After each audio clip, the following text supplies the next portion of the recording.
Ini adalah salah satu nasehat investasi terbaik yang orang pernah kasih ke gue. Dan nasehat ini menyelamatkan gue dari banyak sekali kerugian-kerugian yang harusnya bisa gue hadapin, guys. So mudah-mudahan nasehat ini juga bisa menjadi nasehat yang baik buat kalian semua.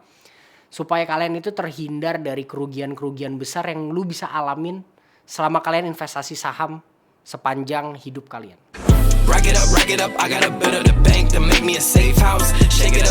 So this is another sharing session dari gue buat kalian. Supaya kalian bisa mendapatkan intisari dan pelajaran-pelajaran yang real.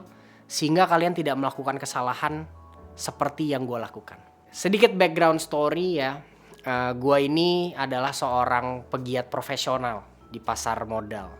Gue berkarir di pasar modal cukup lama sampai gue akhirnya menjadi sales institusi di posisi yang cukup gue banggakan, di posisi dimana gue sudah mulai bisa bertemu dengan pakar-pakar investasi saham mulai dari fund manager, pemilik sekuritas dan sebagainya.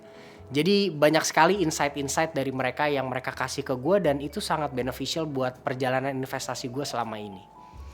Dan community yang gue build juga, Wayne Investment juga membantu gue juga untuk bertemu dengan orang-orang yang tepat, ketemu sama orang-orang yang bisa kasih gue wejangan-wejangan yang luar biasa. So singkat cerita waktu itu gue ketemu ya, ngobrol sama salah satu pemilik sekuritas di Indonesia. Dan beliau ini adalah seorang investor, seorang trader yang sangat handal, legend, bukan Pak Lo Kehong. Dan beliau ini pada awal-awal investasi di tahun 90-an, di awal 2000 itu menjadi seorang investor dengan portofolio terbesar di Indonesia. Bahkan mengalahi asing pada saat itu. Kita ngobrol-ngobrol ya, dia cerita tentang pengalaman dia di pasar modal, jatuh bangunnya dari mulai krisis tahun 98, 2008, dia ceritain gimana caranya dia keluar dari kondisi itu dan sebagainya. Akhirnya dia memberikan gue sebuah nasihat atau sebuah peringatan yang ternyata bener banget. Dia bilang nasihatnya adalah hati-hati dengan informasi di pasar saham. Jangan percaya sama informasi yang orang berikan sama lo. Nah ini menarik karena gue pikir informasi itu tadinya adalah sesuatu yang positif ya. Dimana kita bisa tahu sesuatu sebelum orang lain tahu ya, potensi cuannya di situ banyak. Tapi kadang-kadang kita itu menyerap sebuah informasi ya, apalagi informasi yang krusial ya, informasi dimana pada saat itu di ladang pekerjaan yang gue lakukan di pasar modal itu banyak sekali informasi-informasi yang keterima. Oh saham A akan melakukan hal ini bisa naik sampai harga sekian, saham B akan ada hal ini bisa naik sampai harga sekian dan sebagainya. Akhirnya apa? Akhirnya karena kita mendapat informasi-informasi yang kita pikir informasi-informasi yang berharga, kita cenderung menjadi follower. Herding mentality kita tuh keluar. Herding mentality itu adalah satu behavior di mana kita seorang investor itu cenderung mengikuti apa kata investor-investor yang lain. Kita menjadi follower. Kalau kita tahu atau ada orang bilang saham A bisa naik ke harga sekian, kita ngikut semua. Ya, itu namanya herding mentality. Dan sadar atau tidak sadar kita sering melakukan hal itu. Apparently, ya, sepanjang perjalanan gue sebagai investor, banyak sekali orang itu yang terjebak sama informasi-informasi yang mereka dapat. Terjebak oleh rekomendasi-rekomendasi orang. Rekomendasi-rekomendasi orang atau cerita-cerita orang yang dirasa sama investor ini atau mungkin dirasa sama gue itu bisa memberikan cuan yang luar biasa hebat. Ya. Kenapa informasi itu berbahaya? Ya dia bilang, karena gini, satu, yang namanya informasi atau orang membeberkan sebuah informasi itu artinya dia ada kepentingan di situ. Satu hal yang dia bilang, satu hal di pasar modal ini, kalau orang cuan itu nggak mau ngajak-ngajak bro, dia bilang. Ngapain kalau gue untung ngajak-ngajak orang? Orang kalau dia cuan juga nggak bakal bagi gue, tapi kalau orangnya rugi bakal nyalahin gue, minta gue tanggung jawab. Itu satu point of view yang menarik.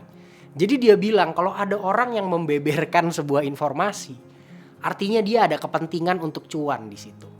Ada kepentingan untuk take advantage dari orang-orang yang akan ikutan dari informasi yang dia berikan. Itu satu sudut pandang yang menurut gue ada benernya. Dan bahayanya soal informasi yang kedua. Pada saat kita menerima informasi nih, misalkan contohnya saham A dari harga 2.500 mau ada corporate action, mau ada ini, atau misalkan ada investor gede mau masuk, bakalan naik sampai harga 5.000. Misalkan kayak gitulah ceritanya. Informasi itu bisa aja bener. Tapi kadang-kadang timeline investor tuh beda-beda loh. Kayak misalkan contohnya, gue ngasih tahu lu bahwa saham A bakalan naik 50%. Bakal naik ke harga 5.000 misalkan. Tapi lu gak paham kan timelinenya tuh berapa lama. Bisa jadi naik ke 5.000 itu bisa 1 tahun 2 tahun. Informasi ini baru akan kicking in, baru akan ngedrag harga itu naik mungkin 1 atau 2 tahun berikutnya. Sementara lu berharap bahwa dengan informasi yang gua kasih ke lu bisa cuan dalam waktu jangka cepat. Ternyata harga saham itu dari 2.500 turun dulu sampai ke harga 1.500, baru dia genjot lagi ke harga 5.000. Tapi begitu harga saham itu turun, lu akan merasa informasi gua salah. Padahal yang salah itu bukan informasinya, tapi yang salah itu adalah persepsi jangka waktu yang lu harapkan itu yang salah. Bisa jadi juga kayak gitu. Kadang-kadang mentalitas kita sebagai investor yang beli cuman ikut-ikutan, beli ikut-ikutan orang-orang yang kita rasa lebih hebat daripada kita, itu salah. Contohnya deh, cerita gampangnya. Pak Lokehong borong saham Indi misal ya. Atau Pak Lokehong borong saham BNGA. Lu ikutan nih, lu merespon nih berita itu. Wih, Pak Lokehong beli saham BNGA, gue ikutan ah. Saham ini sudah pasti murah, sudah pasti Mercy harga bajai, sudah pasti bakalan gacor. Tapi ternyata, misalkan Pak Lokehong masuk di harga 1.500 misalnya. Sahamnya anjlok sampai harga 1.000. Lu merasa dirugikan oleh Pak Lokehong. Lu merasa Pak Lokehong itu goreng-goreng saham supaya dia bisa jualan dan lu dirugikan. Itu yang berbahaya dari informasi. Padahal intentionally Pak Lokehong juga gak ngajak-ngajak lu. Pak Lokehong beli BNGA sekarang mungkin dia mau jual 10 tahun lagi. Dia mau jual 15-20 tahun lagi. Sementara lu berharap beli BNGA bulan depan udah cuan. Itu kesalahannya. Kalau lu ikut-ikutan informasi orang atau lu ikut-ikutan style investasi orang, itu lu tidak akan pernah bisa berhasil. Karena informasi yang dia punya, cara investasi yang dia adopsi, strategi investasi yang dia eksekusi, itu sangat berbeda dengan apa yang lu rasa benar. Karena informasi yang dia punya, strategi investasi yang dia adopsi, time frame investasi yang dia lakukan, semuanya itu sesuai dengan profil investasi dia sendiri. Dan itu tidak sesuai dengan profil investasi lu. Makanya ujung-ujungnya lu rugi. Jadi kita kalau beli saham cuman karena ikut-ikutan, kita beli saham karena kita merasa ada orang yang bilang, saham ini bagus, bakal naik ke harga sekian. Lu tidak akan pernah bisa untung. Dan selama lu pegang saham itu, lu akan jantungan. Karena kalau lu mentalitasnya cuman mengikuti informasi atau mengikuti arus dari investor-investor yang besar, lu menjadi malas untuk actually menggali kenapa saham ini bagus, kenapa informasi ini relevan, kenapa informasi ini penting. Saran gue adalah informasi itu baik, informasi itu selalu kita terima dengan baik. Informasi itu sebuah privilege di pasar modal. Tapi bukan artinya kita terima sebuah informasi, kita telan mentah-mentah dan kita langsung eksekusi dan kita berharap kita langsung cuan karena informasi itu kita terima. Kalau kalian terima informasi, first thing yang kalian harus lakukan pertama adalah cross check dulu. Seberapa relevan sih informasi ini, seberapa valid informasi ini, dan seberapa kuat informasi ini bisa mendongkrak harga seperti yang orang ini janjikan. Kalau misalkan hasil analisa lu ternyata merasa benar, ya udah lu ikut nggak apa-apa. Salah, kalau misalkan salah itu salah lu sendiri. Tapi kalau misalkan ternyata lu rasa ya informasinya bagus tapi gua rasa nggak bisa deh dongkrak harga sampai 5.000, ya sudah jangan diikuti. Atau cara paling gampangnya, misalkan kalau orang bilang saham A bakalan naik ke harga 5.000, lu jangan percaya di harga 5.000-nya, diskon lah gitu. Diskon 1.000 atau diskon 1.500 misalkan. Jadi lu beli saham di harga 2.500, jangan berharap naik sampai 5.000. Naik sampai ke 3.000, 3.500 udah syukur. Mentok-mentok lu paksain sampai 4.000 ya lu buang. Karena kalau lu nunggu sampai ke 5.000, ujung-ujungnya lu kena dumping, lu jadi nyangkut lu di atas. Kira-kira gitulah menurut gue.